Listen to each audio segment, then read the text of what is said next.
The Tellurian Empire's scout ship hovered silently above Earth's atmosphere, its adaptive shielding making it invisible to human detection systems.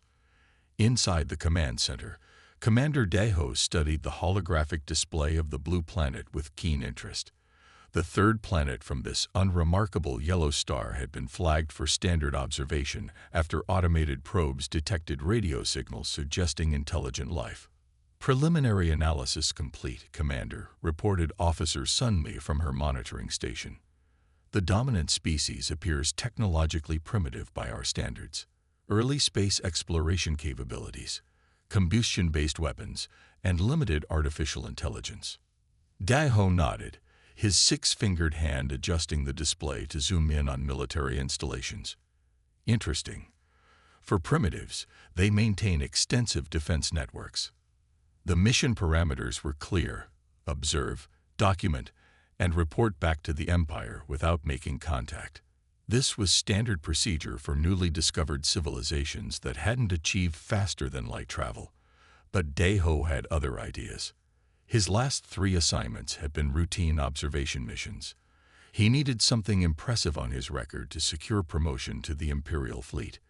A successful first contact, or better yet, acquisition of specimens, would distinguish him among his peers.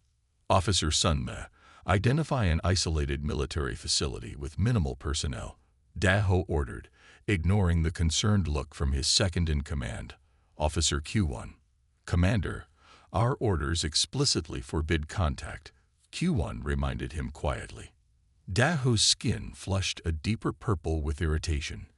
"I'm aware of our orders, officer. I'm also aware that the Empire rewards initiative." Sun Mai hesitated before speaking. "I've identified a suitable location, Commander. A remote outpost in the northern region of the landmass. Humans call North America. Only 3 life signs detected. Minimal surveillance equipment." "Perfect. Prepare a capture team. We'll secure specimens and retreat before their primitive communication systems can alert their command." The ship descended under cover of darkness, landing silently in a snow-covered clearing 2 kilometers from the Alaskan outpost. Outside, the temperature registered at -20 degrees, harsh for humans, but perfectly comfortable for the Tellurians in their thermal suits. The capture team moved swiftly through the forest, their motion-dampening technology making them nearly silent despite the crunching snow beneath their feet. The human outpost was a simple structure, concrete and steel, with a communication array on the roof and minimal external lighting. Inside the outpost, Sergeant Jaiwan was finishing her midnight check of the perimeter sensors when something caught her attention. The motion detector on the northeast quadrant had briefly activated before going silent. "That's odd," she muttered, tapping her console to run a diagnostic. Her 2 teammates, Corporals Han Gil and Su Jin, were sleeping in the barracks section. The system showed no malfunction. G1 grabbed her rifle and moved to the window, scanning the tree line. The moonlight reflected off the snow, creating deep shadows between the pines. For a moment, she thought she saw movement, a ripple in the darkness that didn't match the wind patterns. Her instincts screamed danger. G1 rushed to the communication console and began the encryption sequence for an emergency transmission. Her fingers flew across the keyboard, entering the code that would alert headquarters to a potential breach. The outpost door exploded inward with a blast of energy that shook the entire structure. 3 tall figures entered, moving with inhuman speed. G1 managed to hit the transmission button before diving for cover. The emergency beacon activated, sending its coded message through encrypted military channels. But burning pain shot through her leg as something hit her. Not a bullet, but some kind of energy weapon that instantly paralyzed her muscles. Jaiwan collapsed, her rifle clattering to the floor beside her. The aliens spoke in clicks and whistles as they moved through the outpost. Jaiwan fought to remain conscious, watching as they efficiently subdued her awakened teammates. The creatures were tall, with purple-tinted skin and 6-fingered hands. Their eyes were large, black, and unblinking. "Primitive weapons," one of them said in perfect English, examining Hangil's rifle. They must have been studying Earth's languages, Jai-1 realized with horror. The alien turned to Jai-1, noticing her conscious state. This one activated a communication device, it reported to its leader. The leader, Commander Daeho, though Jai-1 couldn't know his name, approached her with a handheld scanner. Unlikely to be a concern. Their transmission technology is basic. By the time any alert reaches their command centers, we'll be beyond their detection capabilities. Jai-1 tried to speak, but her muscles wouldn't respond. The paralysis agent left her mind clear, but her body useless. She watched helplessly as the aliens efficiently secured the outpost, collecting weapons, communication devices, and personal items.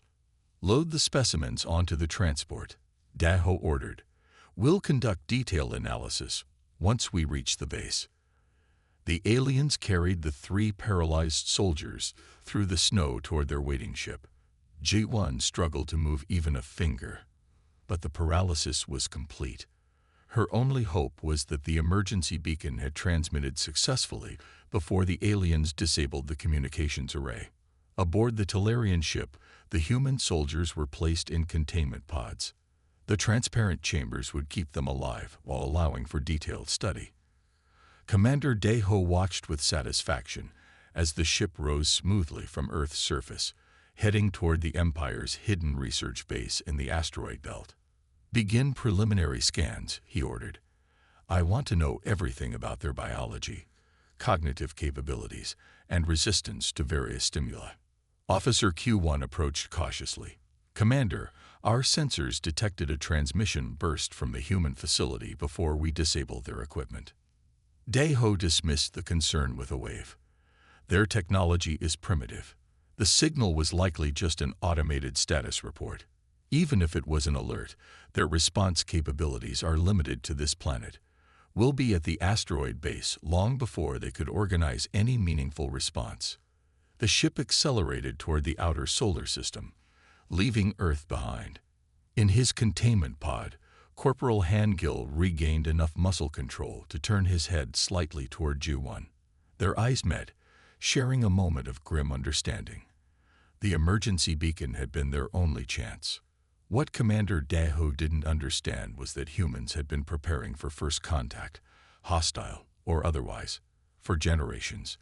The emergency beacon Jai-1 activated wasn't just a simple distress call. It contained location data, enemy capabilities, and a quantum-encrypted tracking marker that could follow the alien ship's energy signature through space. As the Talarian ship disappeared into the darkness of space, Earth's defense systems were already spinning up, tracking the intruders who had made a catastrophic error. They had underestimated humanity. The emergency beacon's signal reached Earth Defense Command headquarters in Seoul within minutes. Duty officers immediately escalated the alert to the highest levels. By dawn, Admiral Ta-Wu stood before the United Earth Defense Council, his weathered face grim as he presented the evidence. The signal confirms what we've suspected for years. We are not alone, and not all visitors are friendly, he said, his voice steady despite the weight of his words. Sergeant Jai-1's beacon transmitted clear data showing non-human attackers with advanced technology. 3 soldiers were taken. The council chamber remained silent as the implications sank in. Defense Minister Kim leaned forward. How do we respond? Admiral Ta-Wu straightened his shoulders. I propose activating Ghost Protocol. The words sent a ripple through the room. Ghost Protocol was a contingency plan developed after the first alien debris was discovered in the Siberian wilderness 5 years earlier. It had never been implemented, existing only as a theoretical response to extraterrestrial hostility. The beacon's quantum trace is still active, Ta-Wu continued. We can track their ship, but we need to move quickly. Within hours, representatives from every major world power had secretly gathered. For once, political differences were set aside in the face of a common threat. The vote was unanimous. Ghost Protocol would be activated immediately, with Admiral Ta-Wu commanding the operation. Deep beneath the Pacific Ocean, in a classified facility known only to a handful of people, the U.S. Nemesis waited. The ship represented humanity's best-kept secret, a vessel built using technology reverse-engineered from alien fragments collected over the past decade. As base personnel prepared the ship, Admiral Ta Wu personally selected his team. In a secure briefing room, he addressed the 12 specialists who would join him.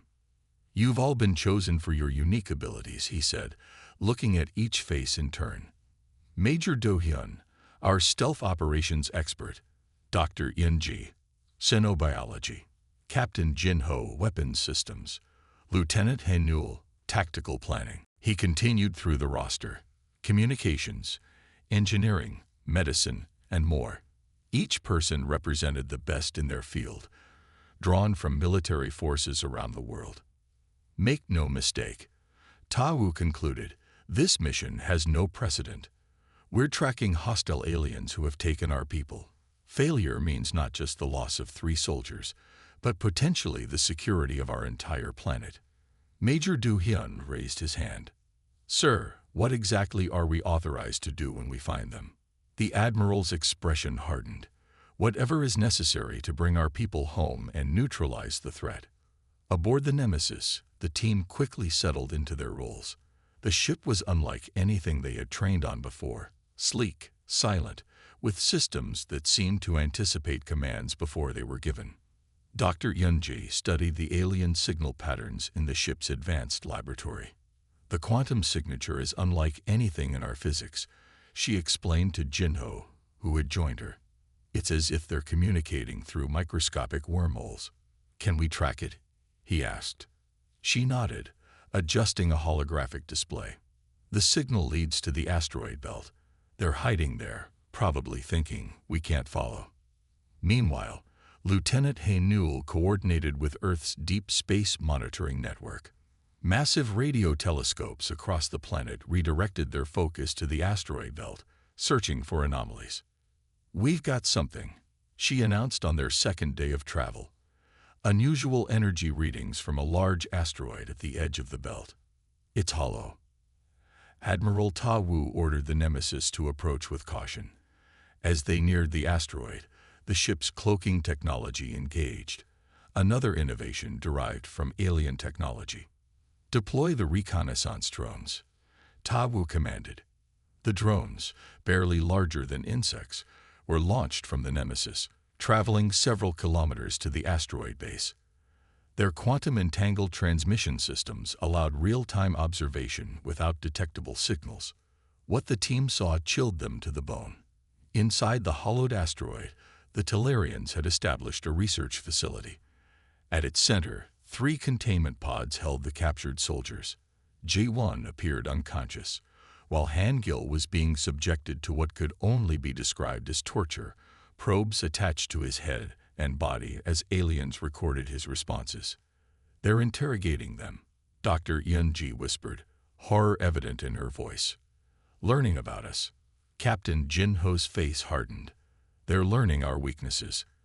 The drone footage revealed more: maps of Earth, analysis of human communications, plans for what appeared to be a larger invasion force. Admiral Ta Wu called the team together. "We now know their intentions. This isn't simply a scientific mission. They're preparing for an attack on Earth."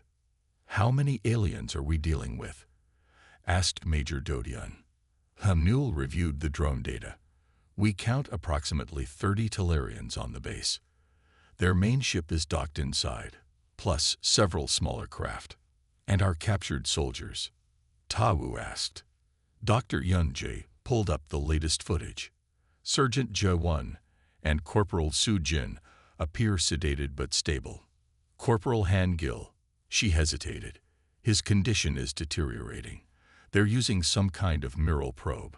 The Admiral's decision was immediate. "We move tonight." The team gathered in the Nemesis tactical room to finalize their approach. The plan was daring but necessary. They would use the ship's advanced cloaking to dock directly with the asteroid base, reach at multiple points, and execute a synchronized attack. "Major Do Hyun will lead the rescue team," Ta Wu explained, highlighting a path through the holographic display of the base. "Captain Jin Ho, your team will secure their communications center and gather intelligence. Lieutenant Haynewell will coordinate from the Nemesis. As the teams prepared their equipment, Tawu received a private message from Earth Command. He read it twice, his expression unreadable. "New orders?" asked Haynewell, noticing his concern. Tawu nodded slowly. "If we determine the threat is severe enough, we are authorized to implement Protocol Omega." The lieutenant's eyes widened. Protocol Omega was the most extreme contingency, complete elimination of all alien presence with no survivors. "Do we tell the others?" she asked quietly. "Not yet," the Admiral replied. "First, we confirm the threat level. Then we decide." As the Nemesis silently approached the asteroid base, the team made final preparations. Their weapons, enhanced with reverse-engineered alien technology, were checked and double-checked. Communication systems were tested. Breach points were confirmed. In the armory, Major Do-hyun addressed his rescue team. "Remember your training. These beings have technology we don't fully understand, but they don't know what we're capable of either. Our priority is extracting our people." Admiral Tawu watched the asteroid grow larger on the main display. Humanity's first battle against an alien species was about to begin, and the stakes couldn't be higher. 3 lives hung in the balance, and potentially billions more if Earth's defenses were compromised. "All teams, prepare for breach," he ordered as the Nemesis silently attached itself to the asteroid's surface. Ghost Protocol is now active. The breach was silent and perfect. Major Do-hyun's team entered the asteroid base through 3 separate points, their adaptive camouflage suits bending light around them. They appeared as little more than heat ripples in the air, visible only if you knew exactly what to look for. The Tellurians didn't.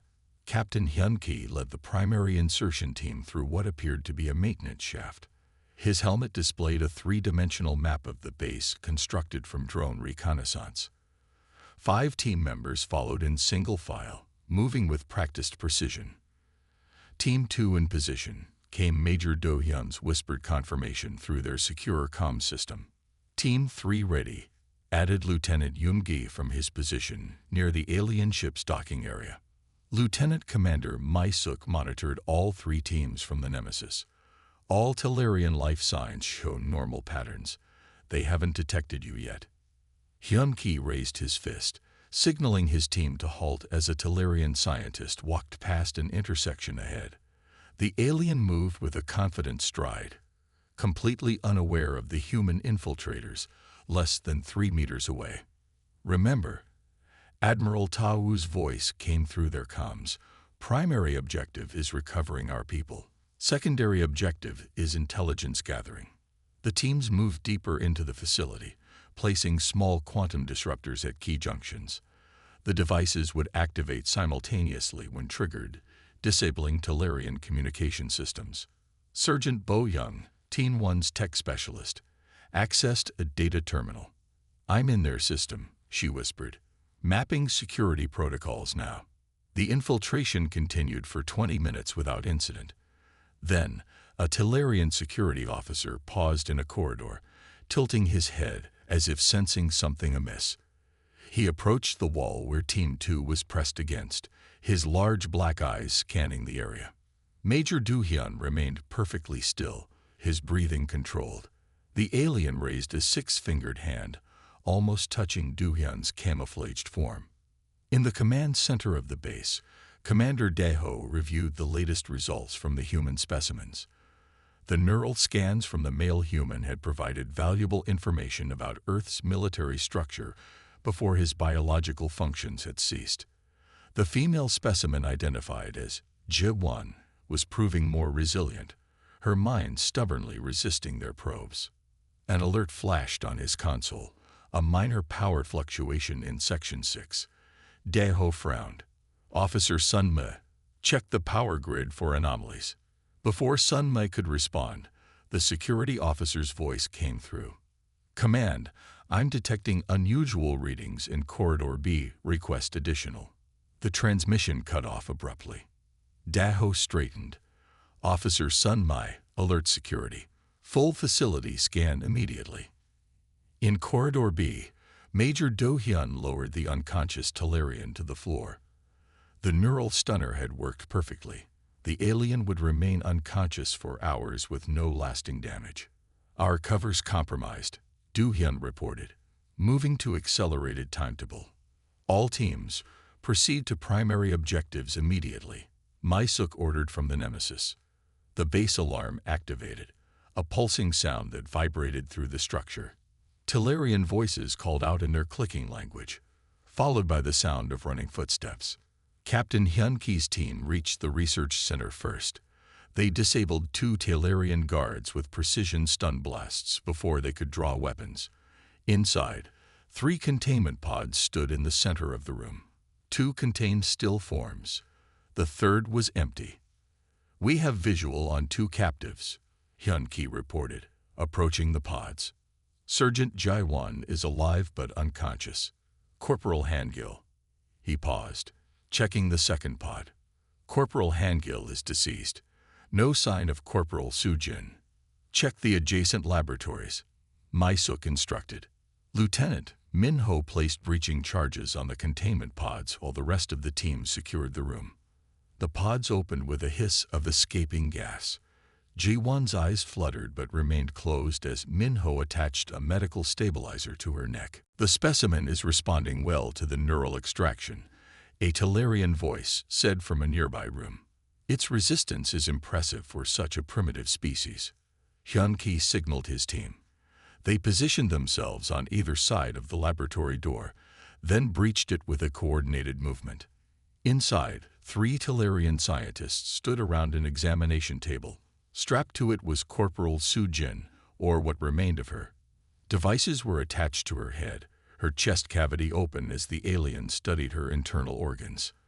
The lead scientist reached for an alarm, but never made it. Hyun-ki's team didn't use stunners this time. "We've located Corporal Soo-jin," Hyun-ki reported, his voice tight. "She's been dissected. She's gone." In another section of the base, Major Do-hyun's team encountered unexpected resistance. A group of Talarian security personnel had established a defensive position, using energy weapons that fired pulses of blue light. "Taking fire in Section 4, Do-hyun reported, ducking behind a structural support. "They've deployed energy weapons." Sergeant Guy Seok activated a portable shield generator, creating a protective barrier. Shield holding at 80%. "These aren't standard weapons. They're draining the shield faster than projected." Do-hyun made a quick decision. Jin-ki, deploy sonic disruptors. The devices, designed based on studies of Talarian auditory systems, emitted frequencies that caused intense pain to the aliens without affecting humans. The effect was immediate. The Talarians dropped their weapons, clutching at the sides of their heads. Meanwhile, Team 3 had reached the aliens' communication center. Lieutenant Yoongi's squad eliminated the resistance and began downloading data from the Talarian systems. "Admiral, you need to see this," Yoongi said, his voice grave. "We've accessed their mission logs." The information streaming to the Nemesis painted a dark picture. The Talarians had visited 7 other inhabited planets before Earth. In each case, they followed the same pattern: initial observation, capture of specimens, followed by full-scale invasion. The record showed images of enslaved species and stripped planets. As Captain Hyun-ki's team evacuated the unconscious Ji-won and Hangil's body, they encountered a surprise: a 3rd containment area where a human was still alive. "This isn't one of our soldiers," Hyun-ki reported, examining the man's uniform. "Wait, identification says Corporal Jaewon, Korean Marine Corps. He was reported missing during a training exercise 2 months ago." Jaewon was conscious but severely weakened. As they released him from his restraints, he grabbed Hyun-ki's arm. "They've been studying us," he whispered, his voice raspy from disuse. "Testing our weaknesses. There's a fleet coming to harvest Earth. They've done it before, to others." On the Nemesis, Admiral Tawu reviewed the intelligence with growing concern. The Tellurian data confirmed Jahua's warning. A harvesting fleet was already en route to Earth, scheduled to arrive within 6 months. All teams return to extraction points immediately, Ta Wu ordered. Bring all recovered personnel and data. Lieutenant Commander Maisuk looked at him questioningly. Sir, what about Protocol Omega? Ta Wu's expression was grim as he studied the images of devastated worlds. Prepare the quantum charges. No communications can reach their fleet. As the human teams fought their way back to extraction points, Commander Daho realized the true nature of the threat. These weren't the primitive humans he had expected. They had somehow mastered technology that should have been beyond them. He reached the communications center, desperate to warn the Empire. The harvesting fleet needed to know that Earth was far more dangerous than anticipated. The console was destroyed. Every backup system had been compromised. Daho ran toward his personal ship, his last hope to escape the asteroid. As he rounded the corner to the docking bay, he came face to face with Major Dohyun. Please, Daho said in perfect English, raising his hands. We can negotiate. Exchange technology. There's no need for further conflict. Dohyun's expression didn't change as he raised his weapon. We saw what you did to the other worlds. Back on the Nemesis, all teams reported successful extraction. Admiral Ta Wu gave the final order. Activate Protocol Omega. The quantum charges placed throughout the base detonated simultaneously, not with explosive force, but with something more fundamental, a cascading reality distortion that consumed matter at the subatomic level. From the observation deck, the team watched as the asteroid base simply ceased to exist, leaving nothing behind. No debris, no radiation, no witnesses. Protocol Omega was complete. Earth now had 6 months to prepare for what was coming. The Nemesis glided silently through the asteroid belt, its advanced cloaking systems making it virtually invisible to both Earth-based telescopes and Tellurian scanners. Inside, Admiral Ta Wu studied the three-dimensional tactical display, showing a larger Tellurian outpost hidden within a cluster of asteroids. Are we certain this is their main base in our solar system? He asked Lieutenant Commander Maisuk, who stood beside him. Yes, Admiral. The data we recovered confirms it. This outpost serves as their forward command center. Approximately 60 Tellurians, including their regional commander Mokdal. The intelligence recovered from the previous encounter had been invaluable. The human team now understood Tellurian technology, communication protocols, and most importantly, their true intentions. The aliens had established multiple outposts throughout the solar system, all preparing for the arrival of their harvesting fleet. We can't allow them to warn their homeworld about our capabilities, Ta Wu said firmly. If even one message gets through, we lose the element of surprise. In the strategy room, the Ghost Protocol team reviewed the mission plan. Captain Hyun-ki pointed to different sections of the holographic base layout. We'll deploy quantum disruptors at these 7 points simultaneously, he explained. Once activated, they'll create a communications dead zone. No signals in or out, including their quantum entanglement channels. Major Do-hyun nodded. My team will then breach through these access points. Our primary objective is their data core. We need everything they have on fleet movements and homeworld defenses. The team had trained extensively in the 2 weeks since their first encounter. They had studied Tellurian biology, weapons, and tactics. They had practiced with captured alien technology until they could use it as effectively as their own. Sergeant Jaiwon had recovered enough to join the planning session, though she still moved carefully due to her injuries. Their neural tech is designed to extract information, not just inflict pain, she explained to the group. They believe it's more efficient that way, but it means they're not prepared for an enemy who fights through pain. Admiral Ta Wu activated a different display showing the Nemesis's weapon systems. This time, we're not just infiltrating.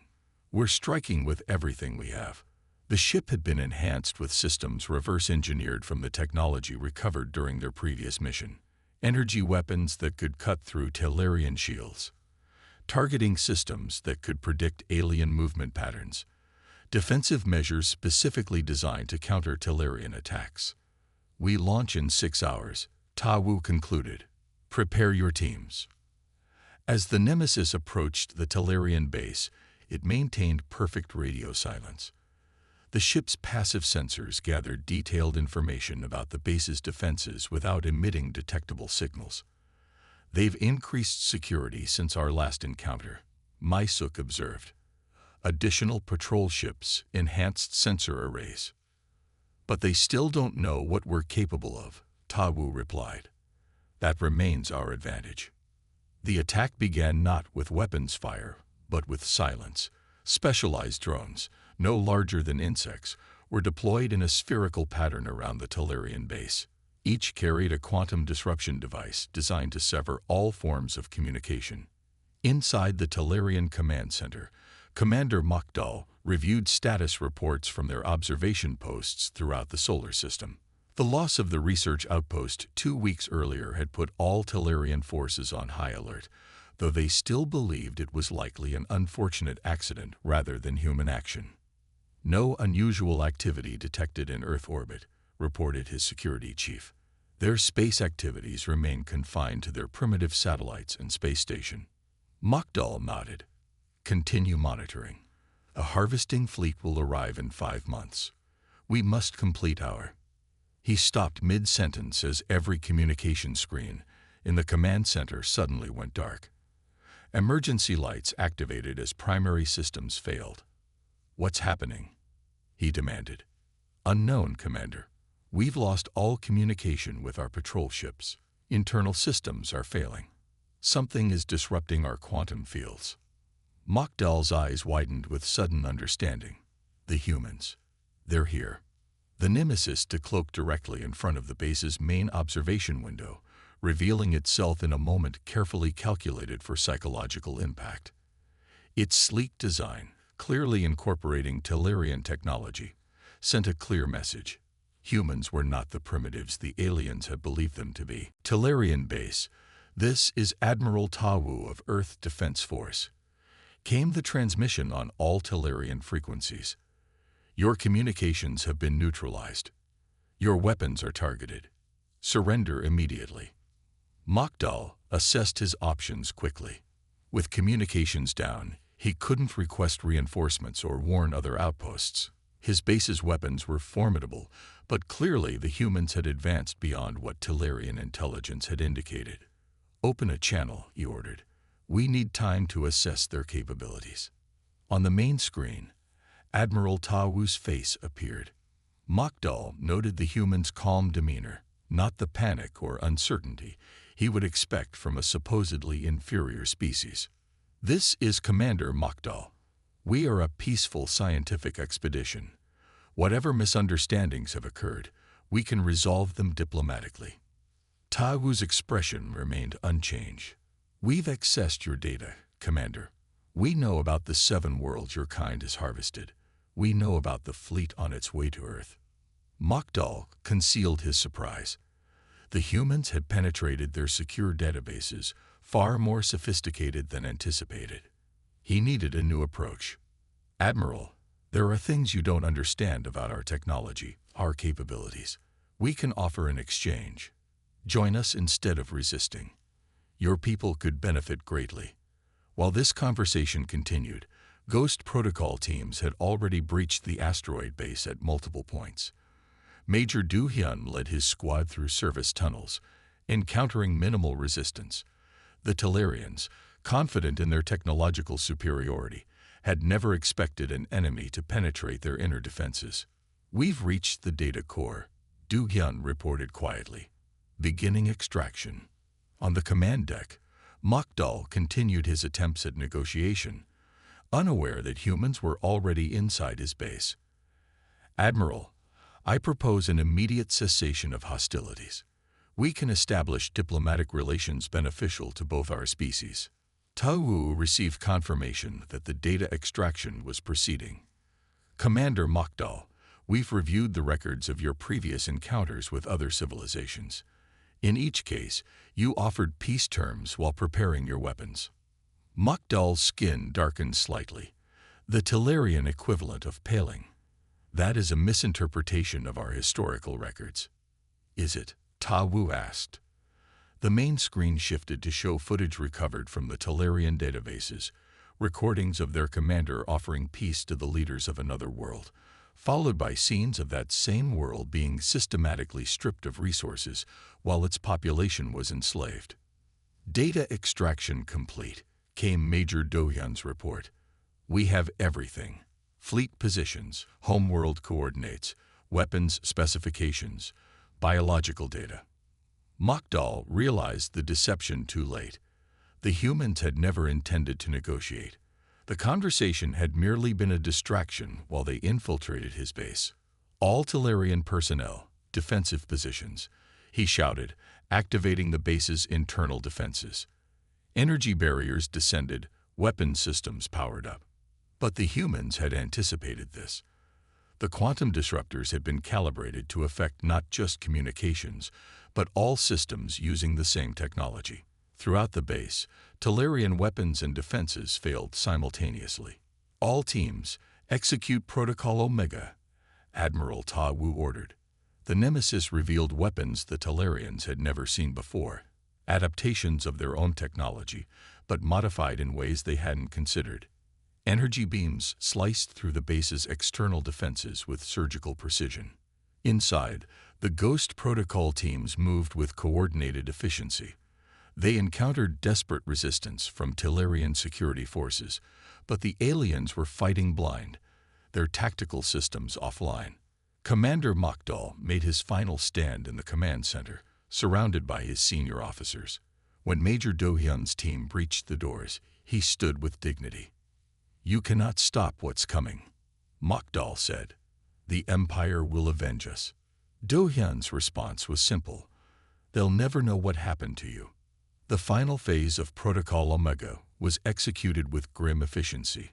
No Tellurian survived to report what they had learned about humanity's true capabilities.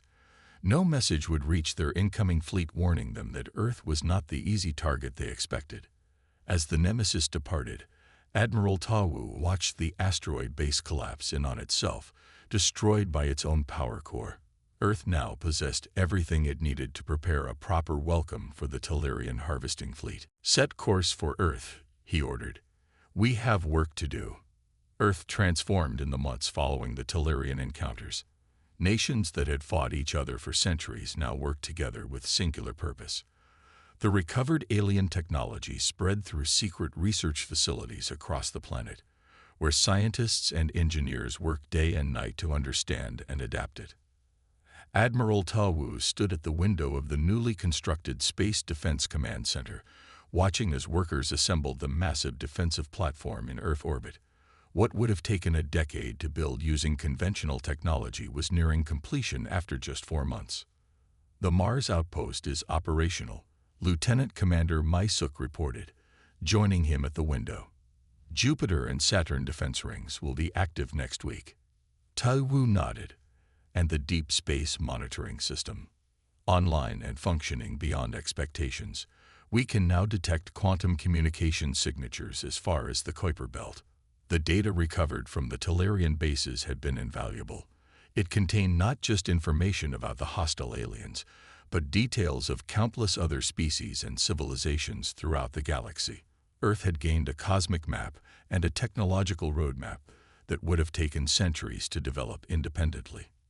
In a secure underground facility beneath the Pacific Ocean, the Nemesis had become the template for an entire fleet. 12 ships, each more advanced than the last, were nearing completion. They incorporated not just Tellurian technology, but improvements made by human engineers who approached the alien science with fresh perspectives. The fleet will be ready in 3 weeks, reported Captain Hyun-ki during the daily briefing. Crews are in final training now. World leaders gathered via secure quantum communication channels, their faces showing a mixture of determination and concern. The Tellurian harvesting fleet will arrive in approximately 6 weeks, the Secretary General announced. According to our intelligence, it consists of 28 ships and nearly 15,000 personnel. They still believe they will encounter a primitive civilization, with limited space capability. Sergeant J1, now fully recovered and promoted to the Intelligence Division, presented the next part of the briefing. We have completed analysis of Talarian psychology and combat tactics. They rely heavily on technological superiority and have no experience with significant resistance. When faced with unexpected situations, they default to established protocols rather than adapting quickly. Admiral Ta Wu stepped forward, which is why we will not wait for them to reach Earth. Operation First Strike launches tomorrow. The mission was bold but necessary. A specialized team would take one of the new ships, the Retribution, and deploy a quantum beacon deep in Talarian space. The beacon would serve two purposes: deliver a message and gather intelligence on the Talarian homeworld's defenses. Major Du Hyun would lead the mission. His team had spent weeks preparing, studying Talarian patrol patterns, and developing contingency plans for every possible scenario. The new jump drive is untested at these distances, one of the scientists warned during the final review. There's a 12% chance of drive failure. Do Hyun's expression remained calm. We faced worse odds. The Retribution departed Earth under cover of darkness, its sleek form reminiscent of the Nemesis, but with significant enhancements. Once clear of the solar system, it activated its jump drive. Technology reverse-engineered from Talarian designs, but modified with human innovations. Space folded around the ship, compressing vast distances into a momentary transition. The sensation was disorienting even for the well-trained crew. When they emerged, they were deeper in space than any human had ever traveled. Jump successful, the navigation officer reported. We're at the edge of Talarian space, approximately 1.2 light-years from their homeworld. The area was busy with Talarian traffic, patrol ships, cargo vessels, and civilian transports moving between planets and space stations. The Retribution's advanced cloaking systems kept it hidden as it maneuvered closer to the main shipping lanes. Deploy the beacon, Du Hyun ordered once they reached the optimal position. The quantum beacon was a marvel of engineering, a small device that would broadcast its message simultaneously across all Talarian communication channels. There would be no way to block it, no way to trace its origin, and no way to silence it until it had delivered its message. Do Hyun reviewed the message one final time before transmission. People of the Talarian Empire, your forces invaded Earth. They captured and tortured our people. They planned to harvest our world. None of them survived to report back. We now possess your technology, your tactical data, and the coordinates of your homeworld. We know about the 7 civilizations you destroyed. We know about your harvesting fleet currently approaching our system. That fleet will never return. This is your only warning. Approach Earth again, and there will be consequences. Attached to the message were detailed images of the destroyed Talarian bases and the advanced human fleet now guarding Earth. It included specifications of human weapons capabilities, enough to demonstrate their threat without revealing all their new technology. Beacon activated, reported the communications officer. The effect was immediate and dramatic. Throughout Talarian space, all communications temporarily redirected to broadcast the message. On every ship, every station, every planet in their empire, the warning from Earth played simultaneously. The Retribution's sensors recorded the chaos that followed. Talarian military vessels scrambled, civilian traffic scattered in confusion, and emergency signals flashed between planets. Mission accomplished, Du Hyun said quietly. Let's go home. As the Retribution prepared to jump back to Earth, they detected something unexpected. A small ship approaching their position, broadcasting on frequencies not used by the Talarians. The message was in multiple languages, including a rough approximation of English. Humans of Earth, we have observed, wish peaceful contact, mutual protection against Talarian Empire. Do Hyun made a quick decision. Establish limited communication. Let's hear what they have to say. The aliens identified themselves as the Navarans, a species that had been hiding from Talarian expansion for centuries. They had watched the human message with great interest. "You are not alone in resistance," their representative explained. "Many civilizations suffer under Tellurian aggression. None have succeeded in fighting back as you have." This unexpected contact opened a new chapter for humanity. The Navarans provided information about other potential allies, species who had either survived Tellurian attacks or were currently hiding from their expansion. When the Retribution returned to Earth, it brought not just confirmation of their message's delivery, but the possibility of galactic alliances. 3 weeks later, the Tellurian harvesting fleet entered the outer solar system. They approached cautiously, clearly aware that something had changed. When they encountered the defense grid at Neptune's orbit, technology they recognized as their own but modified in ways they didn't understand, they retreated without engaging. Earth's first interstellar conflict ended without a shot being fired. The message had been received and understood. In the years that followed, humanity expanded throughout the solar system and beyond. The Sentinel program established outposts at strategic points, creating an early warning network that extended light years from Earth. New ships explored deeper space, establishing contact with civilizations that approached with diplomacy rather than conquest. The Tellurian Empire, once feared throughout their region of the galaxy, contracted as former victims gained confidence from Earth's example. They never again ventured near the solar system. When asked why humanity had been so effective against an advanced alien empire, Admiral Tawu's answer became famous throughout known space. They expected mercy from those they showed no mercy to. That was their mistake. The galaxy now understands. Those who come to Earth in peace will find friendship. Those who come for conquest will find no witnesses and no mercy. The end.